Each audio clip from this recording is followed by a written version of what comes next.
পরিশেষে একটি কথা বলি, সেই কথাটি না বললেই নয়। আমাদের দেশে ওয়াজ মাহফিল হইলে আমরা প্রথমেই একটা কথা বলছি, আমার ভাইয়েরা, আমার বোনেরা, প্রথমেই বলছি যে ওয়াজ মাহফিল করার ক্ষেত্রেও সুন্নতের সিস্টেম আছে। সুন্নতকে বাদ দিয়ে ওয়াজ মাহফিল করলে সারা রাত ওয়াজ করতে পারবে, কোনো মানুষ হেদায়েত পাবে না। সুন্নত অনুযায়ী সালাফে সালেহিনদের মানহাজে সাহাবা ইকরামের পদ্ধতিতে যদি আমরা ওয়াজ করি, আলোচনা করি, অল্প ওয়াজে অনেক বরকত হবে, আল্লাহ পাক অনেক বরকত দিবেন। এজন্য ওয়াজ মাহফিলের আমাদের সংস্কার দরকার, কোরআন সুন্নাহর দিকে আমাদেরকে ফিরে আসার দরকার। এজন্য ওয়াজ মাহফিল শেষে আমাদের দেশে সবাই বসে থাকে, লম্বা একটা মুনাজাত হবে এবং সবাই কয় বসেন বসেন, বসে যান, যে শেষে দোয়া আছে সবাই বসে যান, এরকম বলি না আমরা ওয়াজ মাহফিলে? এই শেষে সবাই সম্মিলিতভাবে মুনাজাত করা, দোয়া করা। দোয়া কিন্তু এর ভিতরে আমরা অনেকবার করছি, অনেক দোয়া করছি প্রথম থেকে শেষ পর্যন্ত। এজন্য শেষে আর সবাই মিলে সম্মিলিতভাবে দোয়া করার যে সিস্টেম আমাদের সমাজে প্রচলিত আছে, এটা সুন্নতের খেলাফ। আল্লাহ রাসূল সাল্লাল্লাহু আলাইহি ওয়াসাল্লাম জীবনে অসংখ্যবার ওয়াজ করছেন, কিন্তু কোন ওয়াজের মধ্যে আল্লাহ রাসূল সাল্লাল্লাহু আলাইহি ওয়াসাল্লাম এইভাবে সবাইকে নিয়ে জামাতবদ্ধভাবে একজনের নেতৃত্বে দোয়া মুনাজাত পরিচালনা করেন নাই। যদিও দেখতে আমাদের কাছে কাজটা খুব ভালো মনে হয়, এতক্ষণ ওয়াজ শুনলাম, একটু দোয়া হইল না, মুনাজাত হইল না, কেমন দেখা যায়। মুরব্বীরা কয়, হায় রে, এত ওয়াজ শুনলাম, দোয়া হইল না, কি ওয়াজ হয়েছে, এরকম বলে না যে দোয়াই হইল না ওয়াজের মধ্যে, তার কি ওয়াজ হয়েছে। কিন্তু জিনিসটা দেখতে যত সুন্দর মনে হোক, কিন্তু এটা নবী সাল্লাল্লাহু আলাইহি ওয়াসাল্লাম করেন নাই, এই জন্য এটার মধ্যে বরকত নাই। এই কথাটা ভালো করে বুঝতে হবে। সব জায়গায় দোয়া করার সময় হাত তোলা লাগে না, এটা বুঝেন তো? কি বলেন? সব জায়গায় আমরা হাত তুলি? মসজিদে ঢোকার সময় দোয়া পড়ি না? বেরোবার সময় দোয়া পড়ি, ঘরে ঢোকার সময় দোয়া পড়ি, ঘর থেকে বেরোবার সময় দোয়া পড়ি। সব জায়গায় কি হাত তুলে তুলে দোয়া করি? টয়লেটে ঢোকার সময় দোয়া পড়ি না? কি দোয়া পড়েন? বলে ওই সময় তো দোয়া পড়ার সময় থাকে না। বিসমিল্লাহি আল্লাহুম্মা ইন্নী আউযু বিকা মিনাল খুবসি ওয়াল খাবাথ। আচ্ছা, এখন টয়লেটের সামনে দাঁড়াই, কিবলামুখী হই, হাত তুলে যদি দোয়া পড়েন, নাওয়াইতু আন আযহাবা ইলা বাইতিল খালা, প্রথমে নিয়ত করে লইলেন যে এখন আপনি টয়লেটে ঢুকবেন। আল্লাহুম্মা ইন্নী আউযু বিকা মিনাল খুবসি ওয়াল খাবাইস। রব্বুল আলামিন, কিছুক্ষণের মধ্যে আমি টয়লেটে ঢোকার নিয়ত করতেছি। রব্বুল আলামিন, টয়লেটের সমস্ত বিপদ আপদ মুসিবত থেকে আমাকে হেফাজত করবেন। আমার টয়লেটের কার্যক্রমগুলোকে আপনি সহজ করে দিয়েন। যদি এরকম দোয়া মুনাজাত করে টয়লেটে ঢুকেন, সওয়াব হইব না গুনাহ হইব? কেন গুনাহ হইব? আপনি খারাপ কিছু করছেন, দোয়া না করছেন। আল্লাহর কাছে দোয়া করলেও কি গুনাহ হয় নাকি? কি বলেন? দোয়া করলেও গুনাহ হয়, দোয়া করিও জাহান্নামে যাওয়া লাগে। অর্থাৎ সব ইবাদত সব জায়গায় করা যায় না, সব ইবাদত সব জায়গায় করবেন, করিও জাহান্নামে যাওয়া লাগে। এই জন্য সুন্নত অনুযায়ী অল্প আমল করবেন, বেদাতি আমল হাজার হাজার আমলের চাইতে উত্তম। আচ্ছা, জুমার নামাজ কয় রাকাত? 2 রাকাত। আপনাদের এখানে 2 রাকাত পড়েন? এবার তো সবাই সন্দেহে পড়ে গেছে। কি সোনাগাজীতেও 2 রাকাত? জি। তাহলে অন্যান্য দিন জোহরের নামাজ 4 রাকাত, তাহলে জুমার নামাজ 2 রাকাত হলে কম হয়ে গেছে না? 8 রাকাত হওয়ার দরকার জুমার নামাজ। কি বলেন?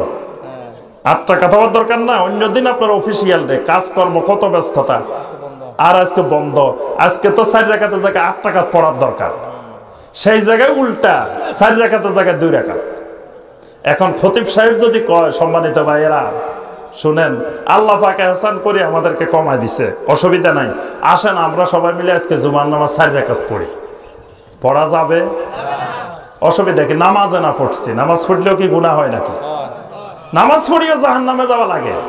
এই 2 রাকাত জুমার নামাজের যদি 4 রাকাত পড়েন, জাহান্নামে যাওয়া লাগবে। আচ্ছা, 5 ওয়াক্ত নামাজের আজান দেন না? 5 ওয়াক্ত আজান হয়তো, ঈদের নামাজের আজান হয়নি, জানাজার তো অসুবিধা কি? আজান দিলে গুনাহ হয়নি। ঈদের নামাজে আজান দেব, হ্যাঁ জানাজার নামাজে আজান দিব, অসুবিধা আছে? আছে। কি অসুবিধা? আমার রাসূল দেন নাই। অসুবিধা এই জায়গায় যে আমার রাসূল সাল্লাল্লাহু আলাইহি সাল্লাম জানাজার নামাজে ঈদের নামাজে আজান দেন না, এই জন্য দেওয়া যাবে না, দিলে গুনাহ হইব। আর 5 ওয়াক্ত নামাজে আল্লাহ রাসূল সাল্লাল্লাহু আলাইহি সাল্লাম দিয়েছেন, রাসূল সাল্লাল্লাহু আলাইহি সাল্লাম মুয়াজ্জিনদেরকে নির্দেশ দিয়েছেন, এই জন্য দিলে সওয়াব হইব, সুন্নাত আদায় হইব। এটা বুঝতে হবে। একই জিনিস আপনি সব জায়গায় লাগাইতে পারবেন না, সব জায়গায় করতে পারবেন না। দেখতে অনেক সময় ভালো মনে হয়, কয়টার খারাপ কি, দোষের কি? এটা তো ভালো জিনিস। ভালো জিনিসও অনেক জায়গায় খারাপ। এটা আমাদেরকে খেয়াল রাখতে হবে।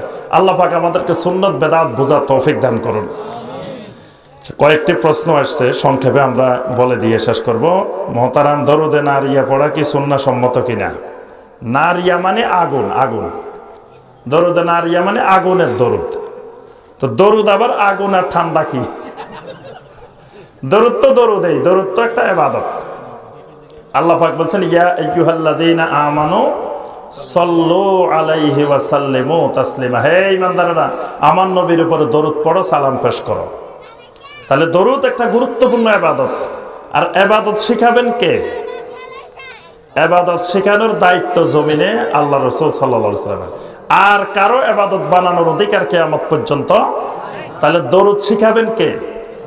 আল্লাহ রাসূল সাল্লাল্লাহু আলাইহি ওয়াসাল্লাম। তিনি শিখাই দিয়ে গেছেন।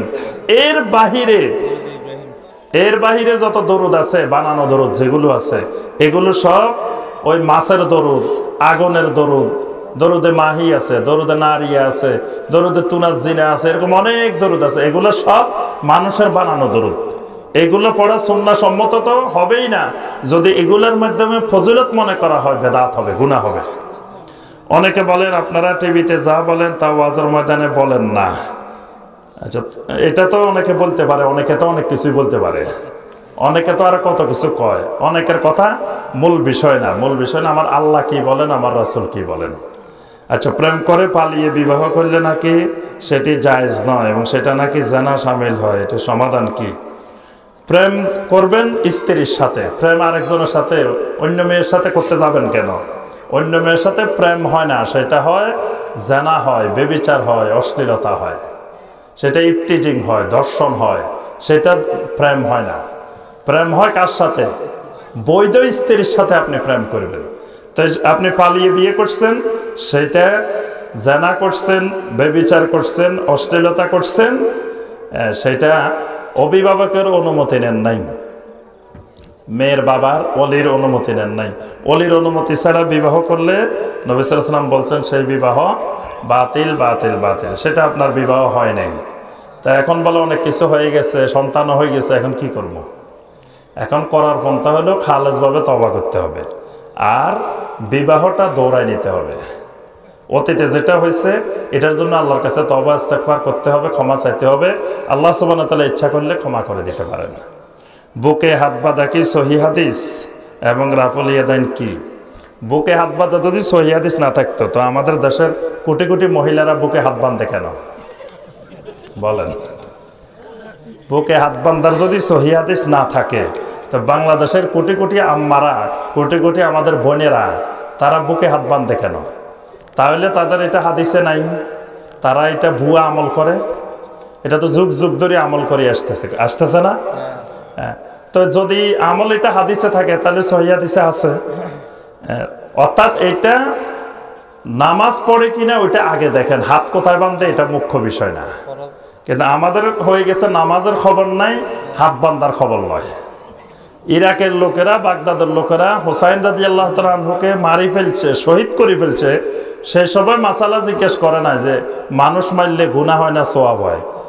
কিছুদিন পরে একজন তাবেঈর কাছে ইরাকের লোকেরা প্রশ্ন করতেছে যে মশা মারলে গুনাহ হয় কিনা।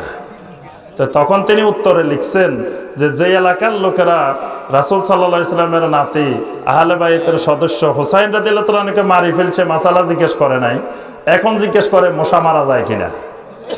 তো অবস্থা এরকম হয়েছে, যেই দেশে ৯৫% লোক নামাজ পড়ে না সেই দেশে প্রশ্ন করে হাত কোথায় বাঁধবো, হাত বাঁধিয়ে না। মক্কা মদিনা দেখেন নাই কত লক্ষ লক্ষ মানুষ হাত বাঁধে না, দেখছেন না? হাত বাঁধে না, এরকম দেখছেন না? কত মানুষ মক্কা মদিনা নামাজের মধ্যে দেখবেন আফ্রিকার কত ভাইয়েরা হাত বাঁধে না, হাত ছাড়িয়ে দেয়। আমাদের দেশে ঝগড়া করে হাত এখানে বাঁধবো না এখানে বাঁধবো, আর ওই দেশের লোকেরা একবার বাঁধেই না, হাত ছাড়িয়ে রেখেছে। তো সুতরাং এই হাত বাঁধা মুখ্য বিষয় না, আগে নামাজি হন। কিভাবে সমাজের সব লোক নামাজি হয় ওটা চিন্তা করুন। হাত যেখানে বাঁধে বাঁধুক, হাত একেবারে না বাঁধুক, তাও নামাজ পড়ুক, নামাজি হোক, এটাই আমাদেরকে চেষ্টা করতে হবে। রাফল ইয়াদাইন মানে তো সবাই জানেন, তাকবীরে তাহরিমের সময় তো আমরা রাফল ইয়াদাইন করি, ঈদের নামাজে রাফল ইয়াদাইন করি। মৃত্যুর পরে 4 দিন না খানা দেওয়াকে জায়েজ? 4 দিন না 4 দিন না 8 দিন না 10 দিন না, এগুলা কোনোটাই সুন্নাহ সম্মত নয়। এগুলা না করে ওই টাকাটা আল্লাহর রাস্তায় খরচ করে দিবেন। আর মাঝে মধ্যে আনুষ্ঠানিকভাবে না, অনানুষ্ঠানিকভাবে গরিব মিসকিন এতিম বিধবা এদেরকে খাওয়াইবেন বেশি বেশি করে। খাওয়ানো গুনার কাজ না, খাওয়াইলে সওয়াব হয়, খাওয়ানোটাও সদাকা। কিন্তু আমরা করে ফেলছি এটারে আনুষ্ঠানিকতার মধ্যে মৃত ব্যক্তিকে টার্গেট করে। এটা না করলে সমাজের মানুষেরা দেখো এই বেড়া এত টাকা পয়সা রাখে গেছে, ফলারা কি বখিল, 1 টাকাও খরচ করে না। এই জন্য বাধ্য হয়ে অনেকে সমাজের মানুষের চাপে খানা জিয়াবত করে, লাখ লাখ টাকা খরচ করে। তাহলে এটা সোয়াবের উদ্দেশ্যে করে না, এটা সামাজিকতার কারণে করে। তারপরে আরো বিভিন্ন কারণের মধ্যে আছে। এই জন্য যেহেতু নবী সাল্লাল্লাহু আলাইহি ওয়াসাল্লামের আগে নবী সাল্লাল্লাহু আলাইহি ওয়াসাল্লামের স্ত্রী মারা গেছে, 2 জন স্ত্রী মারা গেছে নবী সাল্লাল্লাহু আলাইহি ওয়াসাল্লাম জীবিত থাকা অবস্থায়, তাদের জন্য 4 দিন না 8 দিন না 10 দিন না নবী সাল্লাল্লাহু আলাইহি ওয়াসাল্লাম করেন নাই। নবী সাল্লাল্লাহু আলাইহি ওয়াসাল্লামের মেয়েরা মারা গেছে নবী সাল্লাল্লাহু আলাইহি ওয়াসাল্লাম জীবিত থাকা অবস্থায়। আরো কত সাহাবায়ে কেরাম মারা গেছেন, তাদের কারোর জন্য এরকম ব্যবস্থাপনা হয় নাই। পরবর্তীতে সাহাবায়ে কেরামরাও করেন নাই। সুতরাং এটা আমাদের করার দরকার নাই। আল্লাহর রাস্তায় সদাকা করবেন বেশি বেশি করে, মাইয়াতের জন্য, আব্বা আম্মার জন্য। আর মাঝে মধ্যে অনানুষ্ঠানিকভাবে ফকির মিসকিন খাওয়াইবেন। যারা গোশত খাইতে পারতেছে না, ডাক্তারে লিখে দিছে খবরদার গরু গোশত খাইবেন না, আমরা এদেরকে হাত পা ধরিয়ে খাওয়ানোর চেষ্টা করি। আর যারা গরু গোশত মাসে একবার খাইতে পারে না, হেরা আসলে লাঠি লয়ে দৌড়ায়, কি বলেন? অথচ ওদেরকে আপনি স্পেশাল করে দাওয়াত করি আনি, চেয়ার টেবিলে বসে খাওয়ান। যারা মাসে একবার খাইতে পারে না, তাহলে সওয়াব হইব, এটা সদাকা হইব। আর যারা খাইতে খাইতে পেট এত বড় হয়েছে, যারা খাইতে খাইতে ডায়াবেটিস হয়েছে, এদেরকে দড়িয়ে আনি আপনি এত হাত পায়ে দড়িয়ে আনি খাওয়ানোর দরকারটা কি? কিন্তু আমরা দেখা যায় এইসব খানা জিয়াবতে ওদেরকে খাওয়ানোর চেষ্টা করি, কিন্তু যাদেরকে খাওয়ানোর দরকার এদের খবর নাই। এই জন্য ওদেরকে, ওই অসহায় মানুষগুলাকে খাওয়ান। সুবহানাকা আল্লাহুম্মা বিহামদিকা আশহাদু আল্লা ইলাহা ইল্লা আনতা আস্তাগফিরুকা ওয়া আতুবু ইলাইক।